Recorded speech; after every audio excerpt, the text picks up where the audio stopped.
too much. I'm gonna repot some of these trees. I don't know how long we're gonna stream here, but I don't have. Oh, I just remembered I don't have screen, so I'm gonna have to figure that out in the middle of this. I'll probably use wire instead of screen on some of the holes. So um, I'm gonna get away from these commercial pots. We had a annual tree show this weekend, and the local potter was there with quite a few pots. So I got some really nice small stuff. We're gonna use Amazon's delivery. So these are great, kind of perfect size for these guys to really reach full potential and get really big. Um, let's see. There's like a cascading larger one. Um, Need to cut this branch right here and take it and put it in a new pot as well. But this one's a little bigger, but I have some larger ones. These are a succulent native to Algeria called Sedum multiceps, also known as a miniature dropwood tree. And I love growing them. They're easy to propagate, and I'm going to try to make as many as I can. But right now we're going for big boys because we're going into bigger pots. So we're going to repot what's already a little bit established, get them into something a little more comfortable.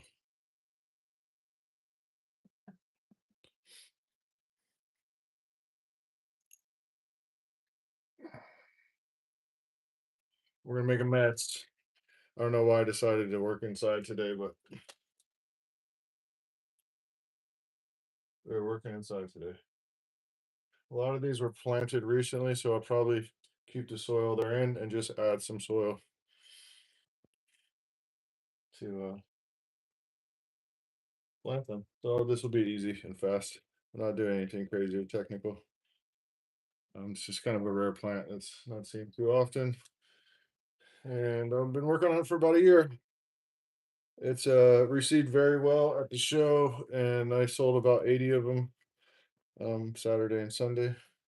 So now they are out in the public here in Phoenix, Arizona, and hopefully to some motivated people that will continue propagating like I'm doing now. And then they'll actually be out there. Then you'll actually be able to find them healthy ones because unfortunately what they're shipping online is pretty poor product. I started with two of them a year ago, and I have propagated them to probably about 400 of them. A lot of them are young propagated pieces right now. Um, so they grow pretty fast. They grow nonstop inside, and you can propagate year round pretty much. Whoa, there's people watching. Hi. Sorry if I don't answer questions. My vision's bad. I don't have my glasses, and I probably can't see what you're saying. So I'm just gonna kind of talk my way through what these are. Again, these are miniature Joshua trees native to Algeria, known as, or their actual name is Sedum multiceps. Let's see if I can turn the camera. I have some stuff on rocks and little houses planted out with it. Let's see. And they're pretty cool. I sold most of them this weekend, so I'm working on propagating some more here. Let's see what we got with the camera. All right, so there's one that was fast. I'm using a mix of a typical bonsai soil of scoria, pumice, akadama, and then I mix it up with another mix of scoria and composted wood chip because they seem to like that. They really like moisture, and that wood chip retains moisture. I also add a little bit of mycorrhiza powder, or mycorrhiza, however you say it, which is a fungal powder that creates basically fungal life in the soil that's super beneficial to root systems. So this is very well draining soil, just like bonsai soil. The water's going to go through it fast, so I water them daily, and they seem to take off. These pots are sweet. I got them from a local guy who's been making a ton of these, and I'm going to be buying my pots from him from now on because they have some character. And they're freaking cool. Let's see. Who's going next? Where's the best one? That's not it. Where did I put that? Oh yeah, this one's got more branching on it, right? Oh, it's in a snug pot though. That's gonna be an issue.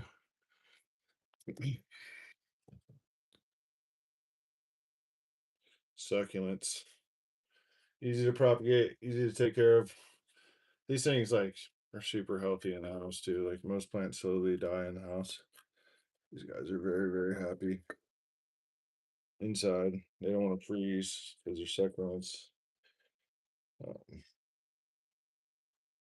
and they live in the heat, but they do better in our controlled indoor environment. Jeez, that thing's okay. That guy's in there. Super resilient, so you don't have to worry about hurting them while you're transplanting or anything like that. You can pretty much transplant them year round if you're growing them inside. um, that one's been in there for a while, a little longer than I thought. So he will get new soil.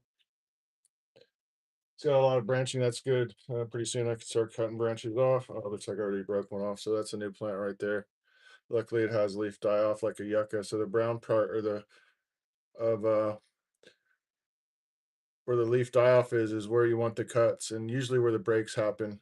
I think they kind of want to self propagate in nature, and they're fragile, so they'll break. So in the brown area, you're good. You put this in soil, directly in soil, and start watering it daily, and it'll root in like a week or two. It's pretty crazy. And then you got another plant, and you can turn two into a million, like I'm doing right now. I would have the next round of cuttings would have been like 1,000 or more because I had slowly ramped up with my cuttings to big numbers, and but I had to make some money this weekend, so I sold them all. But I still kept this collection, which will turn into bigger numbers pretty fast too. It won't take long. Yeah, this green pot is rad. I'm gonna do this one. I got a whole bunch of these pots this weekend. Making a mess. All right.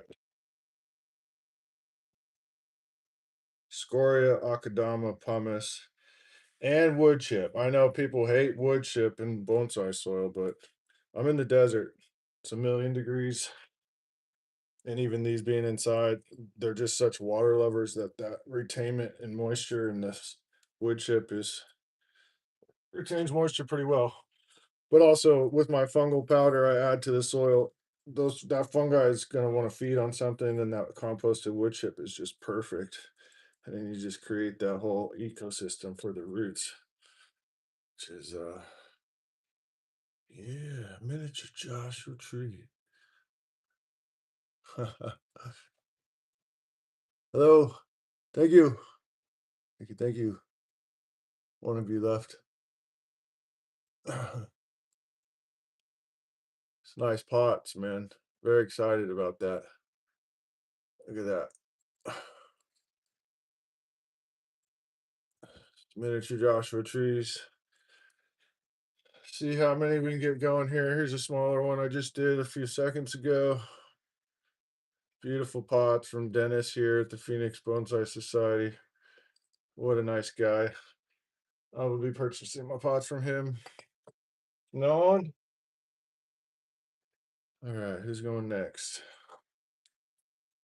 See, there's a small one in there. I probably had broken another one off while working on them, and I'll just throw them in, and it's rooted. So that's another one. So we're getting two out of this pot right now.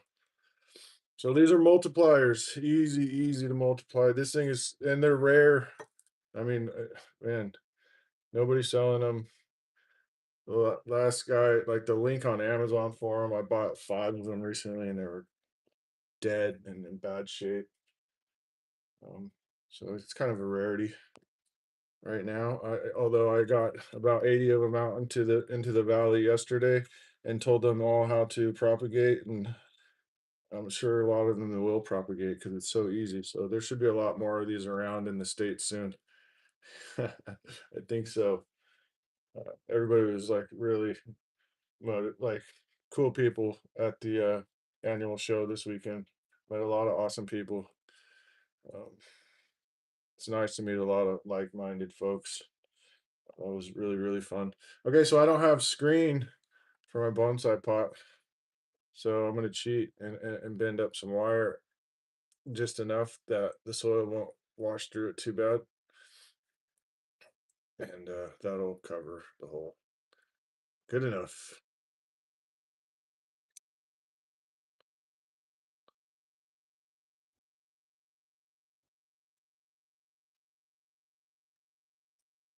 All right.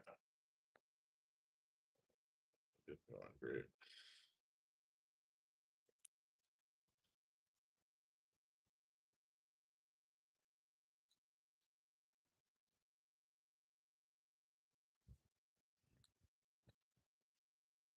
A little loose, but once the soil gets in there, the weight will hold it down. All right. That's a big one.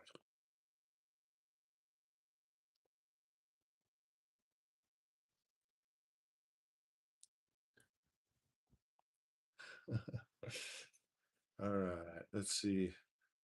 Do I want to do this? I guess I'll do this one. This one's gonna be really tough because the pot wall is at an angle. So once that root system locks in, they don't want to come out. And these things are fragile, so can't yank on them really because they'll break. Well, let me do this over a tray, making a mess.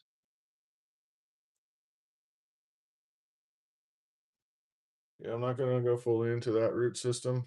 That one clearly came from a smaller pot because it's still kind of holding on to that soil there. It is root bound, which is kind of funny. So maybe I'm gonna open those roots up, just break them off because it shouldn't be root bound because it was an extra soil. So these guys don't need much for root soil, I don't think. So, anyways, I'm gonna pull those roots off, and then the rest of the roots will continue to grow out. It's weird that it's root bound like that. It must not have been in that pot for long. I got so much going on up here. I can't really remember all the repotting with these.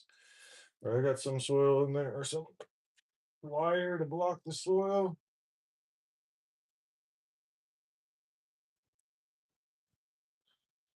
We go.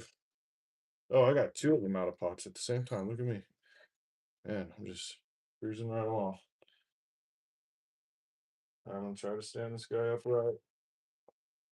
Add some soil. They're quick, easy repottings, easy plants to work with, really resilient. Inside, they're growing nonstop for me all year and propagating nonstop all year. This one's reaching a little bit, like hasn't been getting enough light, so it'll kind of tell you. You can see how that's more open um, than bunched up, like this one on the rock.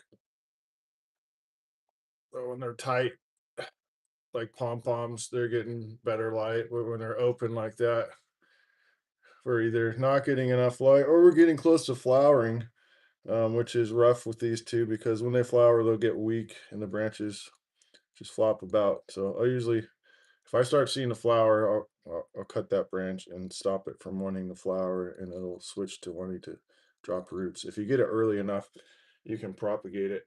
If you wait too long and cut it while it's flowering, the branch will not make it. So that's the only time they don't propagate well is when they're flowering, and they don't look so great after they flowered. The branches are kind of worthless after that, so you almost have to cut the branches off after they've flowered and let it start over. It'll bud out new branches all the way up the side. Um, kind of like how, whoops, this one's not in the pot right now. Kind of like how this one's doing. It's budding out small branches there in the bottom.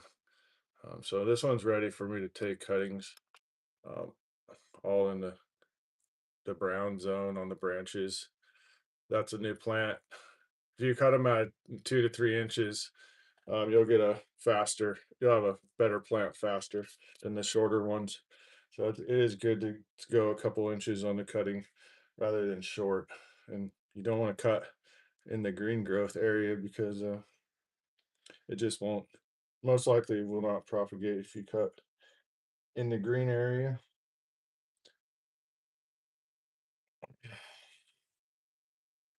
Let's see that one.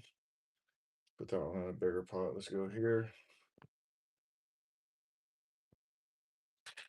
Soil mix. These guys like well draining soil. and they also like water, which means watering all the time. But oh, there was a screen in there I could have used. Cool. I'll use it on the next one. A little more soil. I'm beat. This weekend was the first annual, or not the first annual, the annual Bonsai Society tree show in Phoenix here in the valley at the Valley Garden Center. And I just joined the Phoenix Bonsai Society like a month ago, maybe less, and was stoked because they wanted one of my trees in the show. I couldn't believe it. I never thought I would really have anything that anybody would want on show. So I've been working on these rock projects with moss, and I did a big rock, like 28 inches wide. It's an old reef I found up in the mountains in Arizona, and I capped it with moss and planted a ficus on it, and it's a good one. I got about 15 different rock plantings with moss outside that are bonsai, like trees and stuff. But I also plant these miniature Joshua trees on rocks as well. This one is on rock. I found in Payson, and the pillar is a fossilized. It's fossilized ocean floor with crinoid fossils throughout it. But this is kind of, well, I can't even get. Let me move the camera. Uh, this one kind of shows you how they can look like miniature Joshua trees. I've been doing so many cuttings; they don't always look great. Oh god, this thing's so heavy, and I suck with the camera. So yeah, this is like the mini Joshua look on the rock. Let's see if I can just move this crap out of the way and set it down. So I love Joshua Tree National Park. I camp there. It's beautiful. It reminds me of home with all the granite boulders. I grew up on a property just stacked with boulders, and I think that's what led me to doing a lot of rock work. Um, but this little Joshua tree was a cutting I did a year ago, close to a year ago, and it's a pinch of soil, and it's been in there for a year. Started real small. It would have been a lot bigger at this rate if it was in more soil, but I like doing these little rock perches and different rock plantings. Like this reef here. Where's the reef? This reef here. I got kind of some going on it right now. It's the wrong type of moss though, but anyways, I'm gonna keep planting these things, keep propagating, and I suck with this camera control. Everything's backwards. So there's that one. These are custom handmade pots. I just met this guy in the Phoenix Bonsai Society. His name's Dennis. He's awesome, and he had just made a ton of these little Shohin pots for somebody that said they were going to make a bunch of cuttings, and apparently that person never came back or didn't do the cuttings. I'm not really sure what the story is, but so he was stuck with bags of these little pots, and I came along at the right time. I think he was pretty excited. I mean, I'm excited because I've been buying these commercial. There's no love, there's no heart, there's no character like every single one of his pots. I just love them. They're all different. They're all stamped, which what each number he's made. These are more recent. The one I wanted while I was at the show, somebody else ended up buying it. I didn't get to it in time. Was like number 400. He's made like I think close to 1,600 pots. Older gentleman, really, really, really nice. He's local, so that makes me happy. I'm not buying that commercial online garbage anymore. Um, with these, I use pots and I do some bonsai pots, but lately I've been kind of focusing on doing like Sakai, which is like planting bonsai on rocks. Um, and I mean, there's more to it, but that's about where I'm at. Let's see. We got this one done. That one will probably get a cutting or two taken off of it just so we can continue making these. Got this one done. all in a well draining soil. Got that one done in the last, how many minutes has it been? 20 minutes. I'm not doing anything special. I'm just pulling them from old pots and throwing them in these fancy, beautiful pots that I get locally again. So, all right. I'm pretty exhausted from the show this weekend. And I'm going to kind of wrap this up for now because I'm ready to crash out again. All right. Thank you for watching the miniature Joshua tree transplants. Peace.